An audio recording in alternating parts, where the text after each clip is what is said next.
Hola, ¿cómo están? La clase de hoy, bueno, la vamos a iniciar como cada clase que veníamos haciendo presencialmente y también virtualmente, que tiene que ver con la lectura, esta vez de una poetisa argentina, Amelia Biaggioni.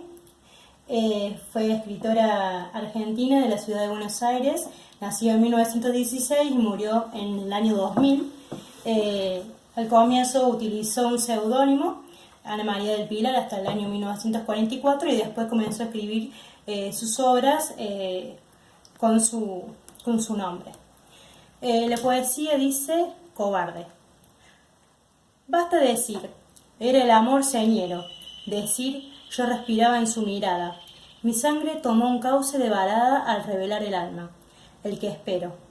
Más vi su pie, deshecho aventurero, vi nuestro rumbo, espina agazapada, enfurecida, cal, filo de helada. Ay, qué remoto lecho de cielo entero, y no seguí a mi amor del paso herido, de bruces lloré un mísero saludo, cuando su lumbre sombra fue lejana. Yo ahogué mi corazón recién nacido, y aquí estoy, con mi inútil pecho mudo, igual que un campanario sin campana. Bueno, esta es la autora, haciendo un breve resumen de lo que hemos trabajado hasta el día de la fecha.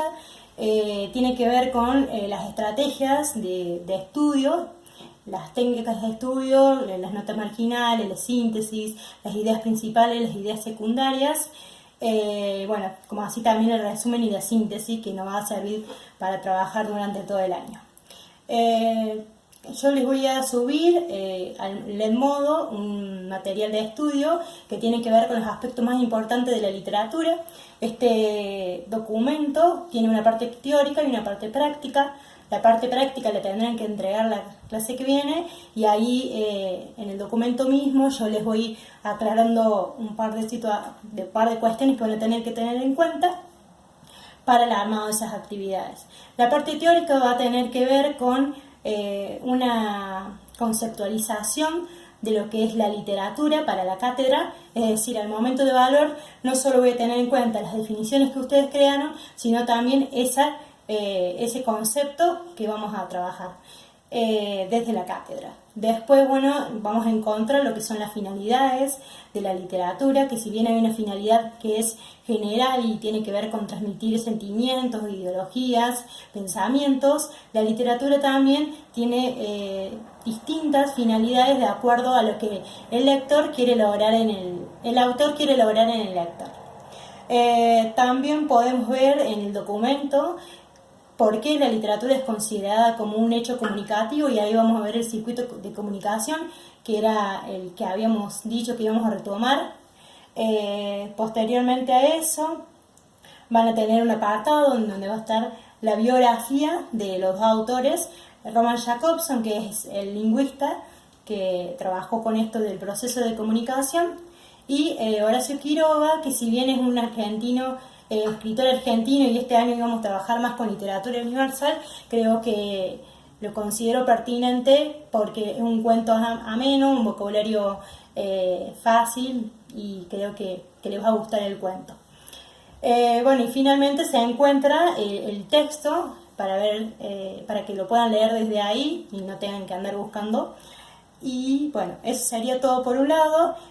Por el otro, quería ampliar en cuanto a contenido de qué es la literatura, bueno, las funciones, las disciplinas, las intenciones de la literatura, todo esto que vamos a encontrar en el documento, y también a ampliar esto de la diferencia entre el autor y el narrador.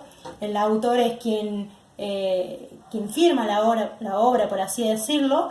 En este caso tenemos a Amelia Biaggioni, pero también tenemos dentro de los relatos, sobre todo en lo que es la narrativa, tenemos la voz del relato, que es el narrador. Seguramente habrán visto los 3 tipos de narradores antes, pero como para refrescar decimos que hay 3 tipos de narradores.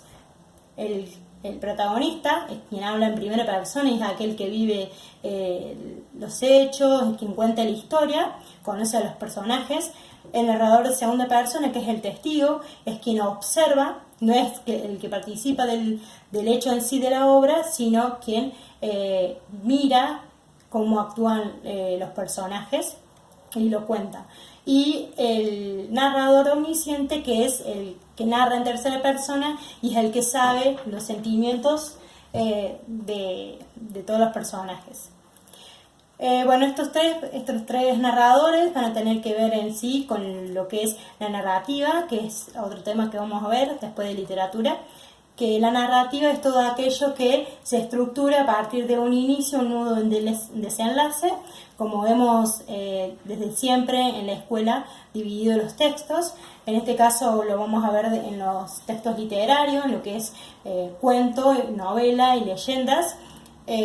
Ahora por un primer momento vamos a trabajar lo que es el cuento, con el cuento de Horacio Quiroga.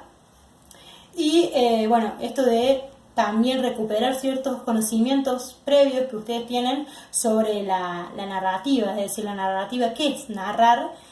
Narrar es contar una historia respetando un tiempo y un espacio. A veces pasa que en lo literario se juega un poco con esto del tiempo, como por ejemplo puede llegar a pasar en las películas, es decir, donde hay ficción, en donde el autor juega con esto de contar algo del presente y volver al pasado y así simultáneamente. Eso también es un juego y es un recurso literario del que hace uso el autor cuando decíamos que la literatura hace un uso estético del lenguaje y creativo. Bueno, ahí tenemos esto del tiempo y el espacio en cuanto a la narración, cómo está estructurada. Sabemos que la narrativa está en prosa, a diferencia del género lírico, que se va estructurando por versos y estrofas.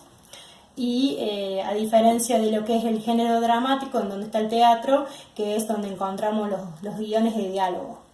Esto es en primer momento lo que quería ampliar y a su vez un poquito introducir a lo que vamos a estar viendo ahora en las próximas clases, que tiene que ver con la narrativa. Vamos a trabajar mucho con análisis de textos, de cuentos, siempre literarios, y de lectocomprensión. Creo que no tenía nada más para agregar, simplemente, bueno, que sigamos encontrándonos de manera virtual. Me pueden encontrar todos los días para la hora de consulta de 19 a 20. En esa horita yo voy a estar atenta por si me tienen que preguntar algo en cuanto a la actividad. Y bueno, si hay alguna cuestión más que los inquiete o que tenga que ver con que no cuentan con recursos para hacer las actividades, pueden consultarme y escribirme. Tienen el número de WhatsApp o del Edmodo. Quizás por el medio de WhatsApp lo responda un poco más rápido que el Edmodo. Bueno, espero que les haya gustado y esta breve introducción, y nos estamos encontrando por el aula virtual. Un beso.